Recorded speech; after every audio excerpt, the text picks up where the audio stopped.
Hey there, today I'm going to do a little tutorial video and I'm going to show you how to make the Cashmere Cat Vocal. So I got here from Reddit, the Logic Pro subreddit.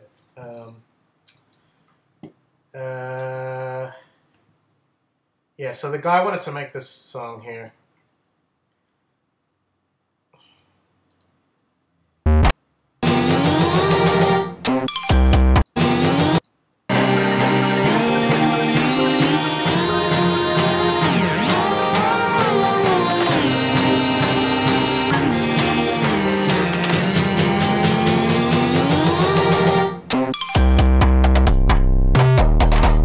Pretty sick.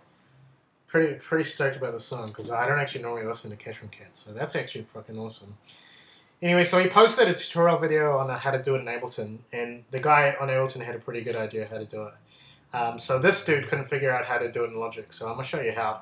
And I think it's because he was trying to do it in the EXS24, which is normally my go-to, but it won't work for this because it seems to be bugged at the moment. You can't actually do legato, which is very essential for the sound. So I'm going to show you how to do it with Alchemy.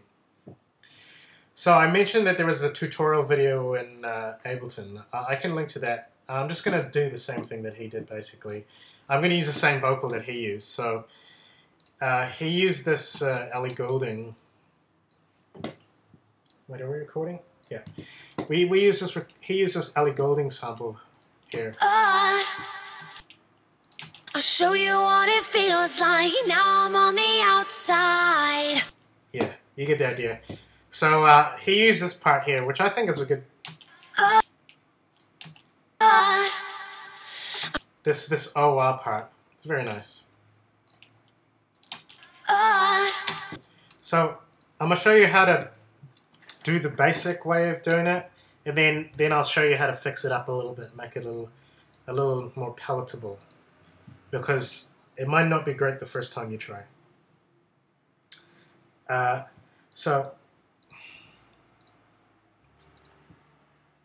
it's essentially let's initialize this. So what's going on is basically the first part of the vocal is playing, and then a section is being looped so that the sound is continuous, and then it's got legato on so you can slide between notes and it won't re-trigger, it'll just be playing the looped part. And that doesn't work in the EXS24 at the moment because it's bugged for some reason. And also the way that it loops is not, it's only got one way of looping, where we need a loop that goes back and forth, which is probably the best way to do this kind of a technique. So to load an audio sample into Alchemy, you got to click on one of your sources, go import audio. Unfortunately, you can't just drag in. You can't just drag in your region from the arrange window. So you got to do it from the Finder, or I usually save my things as little Apple loops, so it's easy. So here's one I prepared earlier. It's the exact same. It's basically this. Oh shit, we did it wrong. We've got to import it as a sampler, so it's not being resynthesized in a spectral manner. So there we go. So there's a waveform there. It's not being played because we don't have it solo.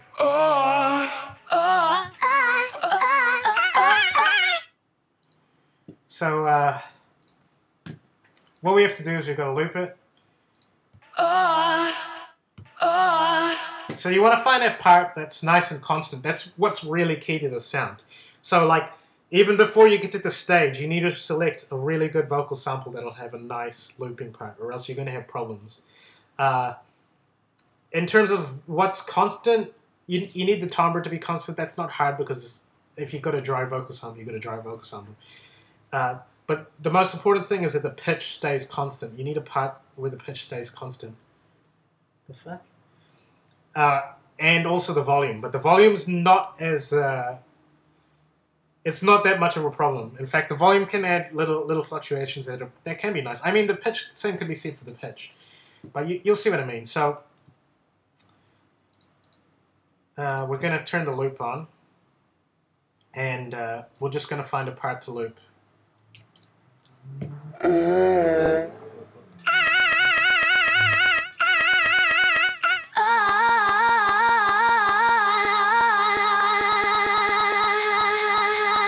Ooh. That sounds kind of naughty. I'm going to use this for a starting part here, this O part, because he goes O-ah. So, here we go.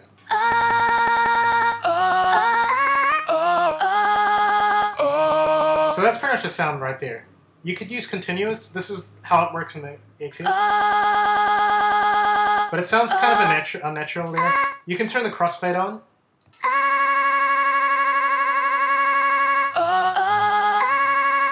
Which smooths it a little bit, but I think forward back is much better. This crossfade does nothing when you got forward back on, as far as I can tell.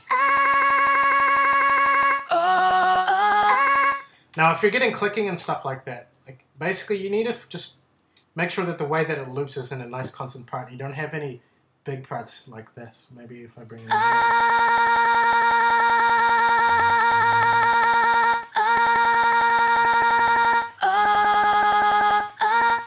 I think also that you know, you're never gonna get it perfect unless you have a really good sample to begin with.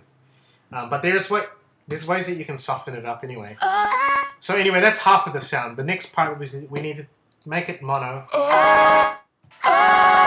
We don't want to choir values right now. So we're going to turn this into legato. And then we're going to turn the glide on.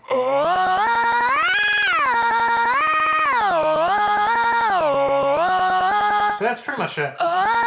That's the core sound. I mean, there's ways that you could deal with that clicking. Like, you might be able to find...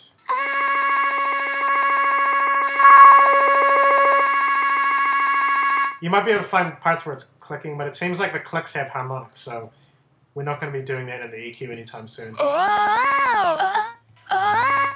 Also, that being said, like if you chuck some reverb on there, it can soften it up. See, it's not. It's like it's a lot less noticeable then. And when it's in the mix, it's not going to be as obvious anyway. But you know, you want your lead sound to be nice and I don't know, transparent. You want it to be like right in your face in the mix. So you don't want to be hiding it with too much reverb and stuff. So I'm going to show you some techniques to make it better. So this is what the guy in the tutorial video did, which is fucking genius. Is he used warp markers to like stretch it out. So if we... actually, I've already prepared it. So what I did is... make two markers here. If we turn this off, you'll see how normal it looks. I guess it's not that obvious.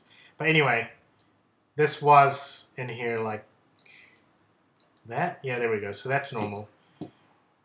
What we're going to do is we're going to extend. We're going to extend this pitch bit here. So the more you do it, the more like aliasing you'll get. I don't know if that's aliasing. You're getting artifacts, right? So, I don't know. Where's a good level? We'll just find one that's got a good balance. That's not too bad. You know, you might even want that. That's pretty much bang on. So, to get this into Alchemy, we've got to bounce this out, unfortunately. Or put it into the loop browser, but I don't want to put all these unnecessary loops into there, so I'm just going to bounce this in place.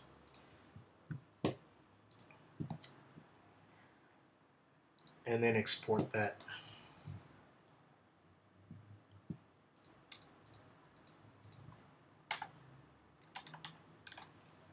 This is actually the third time I've made this video now because I wasn't recording audio the first couple of times. And I made other mistakes anyway. So, with that bounced out, we better mute these. We'll load up our Alchemy. Let's turn this EQ off. And we'll put in our new source.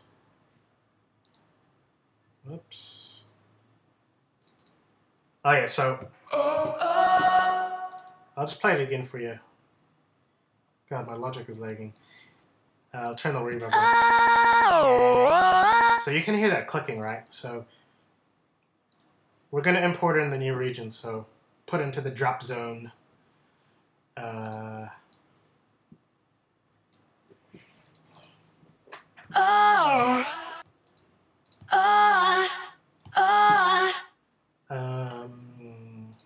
we go. So you can see it's like longer now. Gonna loop that part.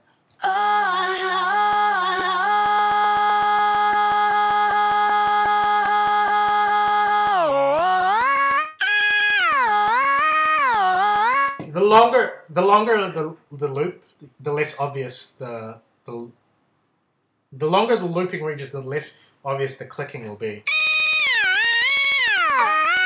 And also, the higher the pitch, the shorter the loop region will be as well, because of the way that samplers pitch things by making things faster or slower. I mean, I think that's a lot better anyway already.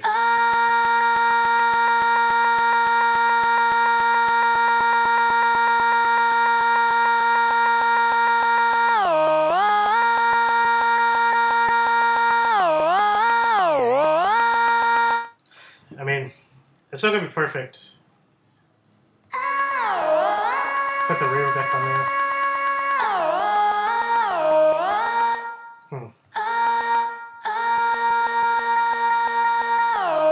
That's good.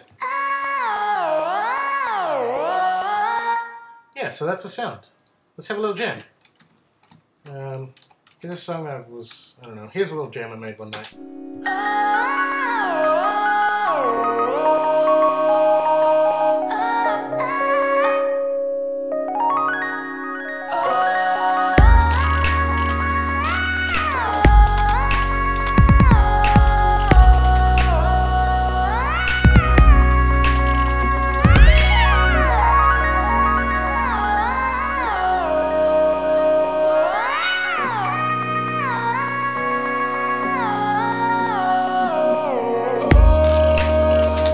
Oh yeah, there's another thing that he did, that Cashmere Cat did in that little thing as well.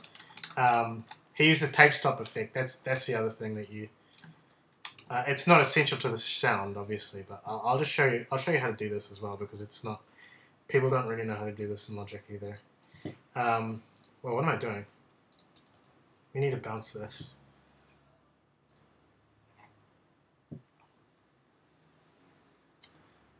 This will affect the pitch.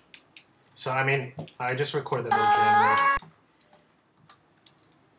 We'll just cut this off, and then we're going to use push escape or T, or whatever you've set to this toolbar thing, and set the fade tool. You can set a little fade in there like that. So, what it'll sound like is it'll just fade out. It's basically a volume thing that's limited to this region. But it also has another feature where you can actually change it to, where are we? Where it says fade in, fade out. You can actually change this to speed up and slow down. So we're going to change this to slow down, and now we're going to tape stop effect.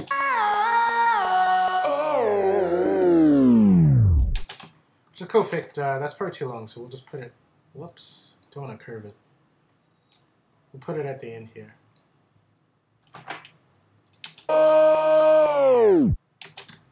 Yeah, so that's a little something you can do.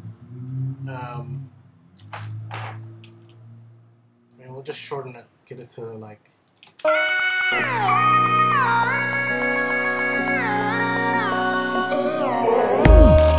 Whoops. I've still got the original region down. There we go. Yeah, you get the idea.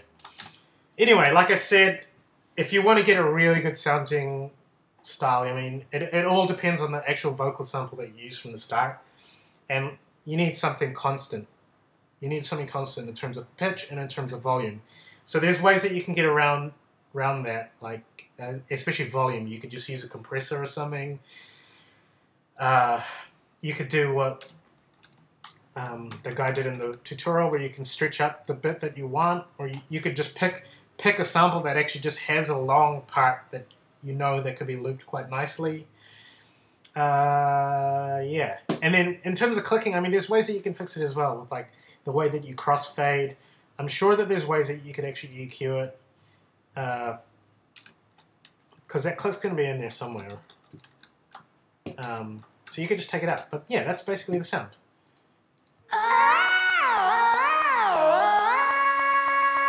Use pitch bends and whatnot. Yeah. So I hope you enjoyed that. If you want to see more, just let me know. I'm always on social media and whatnot. You can check out my stream on Twitch. I'll have a link in the description. Give me a follow on there. And, you know, I actually quite enjoy making these videos, so ask me anything. Yeah, so till next time, I'll see you. Oh yeah, check out my Soundcloud as well.